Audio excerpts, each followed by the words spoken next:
Tangina, bakit nangyayari ito ng ano, hindi nyo inaano sa akin? Hello? Lahat to, kumpis kayo nyo. Walang permiso yan, property to ng city. Penalize nyo lahat yung mga gamit nila dito. Ano, hindi na ako matutulog? Wala na talagang gobyerno, kanya-kanya na lang.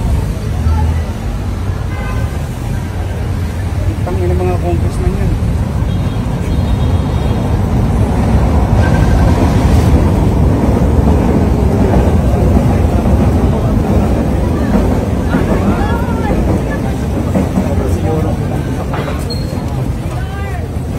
Ito po yung mga kababayan, confiscate po ito lahat na nandito. Ayan, so dinisita po ito ni Yuli ngayong araw.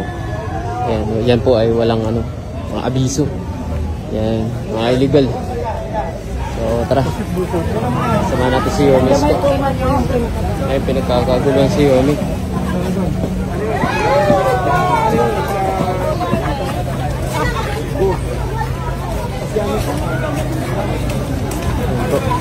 Takbo na, tama. Mayor, magandang hapon po. Kanina napanood po namin yung Facebook live na galit na galit.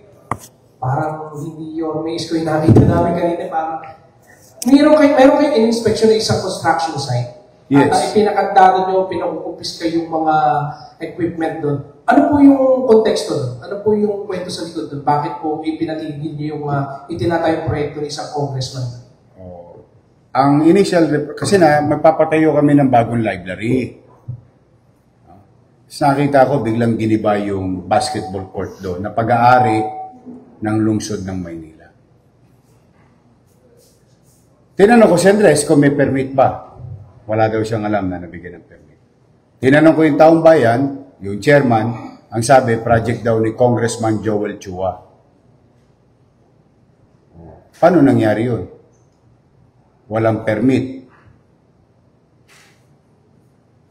Paano nangyaring nagiba nila yung property ng City of Manila? Saan napunta yung property, yung mga bakal? Pag-aari yun ng lungsod may pananagutan pa yun sa CGSO tapos biglang tatanggalin nila yung mga daycare center at saka senior citizens office ng City Government of Manila. Ngayon ay challenge Congressman Joel Chua to investigate himself. Sinabi ko na sa inyo may gobyerno sa lungsod ng Manila and it is called City Government of Manila, not City Congress of Manila. Sa totoo lang, ngayon pinaresto ko lahat yung mga tao doon at kinukumpiska namin yung mga gamit. And now we're doing what we need to do. Tingnan natin kung may masampulan. Yan ang kung bakit ako nalulungkot. Hindi pa nadala itong mga congressman. Iniimbestigahan na sila ni Presidente. Nagka-leche-leche ang flood control sa buong Pilipinas sa pakikialam ng mga congressman. Sino may sabi? Secretary Bonoan. Di ba? Inamin na nila Ang trabaho ng congressman gumawa ng batas. Hindi magpagawa lang ng kung ano-ano. Ngayon, kung magpapagawa kayo, katulad ng ibang congressman dito, na nagpapaalam, humihingi ng permiso sa building official o sa city engineering, inaaprobahan naman namin In fact, I'm gonna tell you, yung di masalang, di ba isasara, gagawin ng DPWH, o humingi ng permiso sa amin, o nagbayad ng buwis, 504,000 pesos. Anong ibig namin sabihin? Pag magpapagawa kayo, humingi kayo ng permit, building permit. Ang higpit-higpit dito dati, nung araw, 30 square meter, 50 square meter, pinahihirapan nila para bigyan ng permit. Pero itong bilyon-bilyon daang-daang milyon na project. Hindi humihingi ng permit sa city government. O now, I'm calling the attention and you tell him this. O, lumabas siya ngayon. Lumabas siya. Bakit? Lawyer pa yan. And I challenge him. He's a lawyer. Pwede ba magpatayo ng building ng walang building permit? Hindi pa siya natuto doon sa pinatayo niyang barangay hall na 19 million eh. Oh. Tapos sasabihin nila, hindi kanila. Eh, lalaki ng mga pangalan nila doon. So sa akin, yun ang hamon ko sa kanila. Ngayon nila imbestigahan sa Quadcom ang sarili nila. Totoo, the sauce for the gander should be the sauce for the goose. Tanong ko lawyer yan.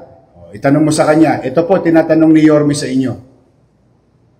Congressman Joel Chua, Attorney Joel Chua, pwede po bang magtayo ng building ng walang building permit sa City Hall?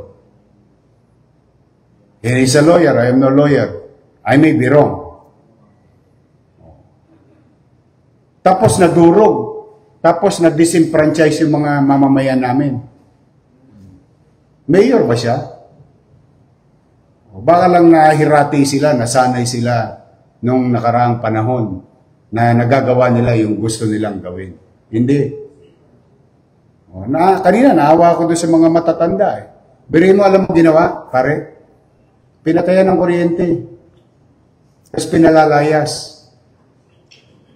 Nino? Nung kontraktor. Nino? Ni congressman. Dahil sa wala silang permit, pumasok sila sa amin, sa property namin, kaya ngayon, nilock namin yung at pinakakasuhan namin. Ngayon, hinahanap namin kung ilang milyong piso yung property giniba nila without. Ito pa isa. Congressman Joel Chua, pwede bang mag-demolish ng walang demolition permit? That is my challenge to them. You tell that to Congress. Sinabi ko na in-interview na nga ako sa bilyonaryo, kung naalala ninyo. Sinabi ko na yan, nagpa-abiso na ako. Baka kala nila, mga superman sila dyan.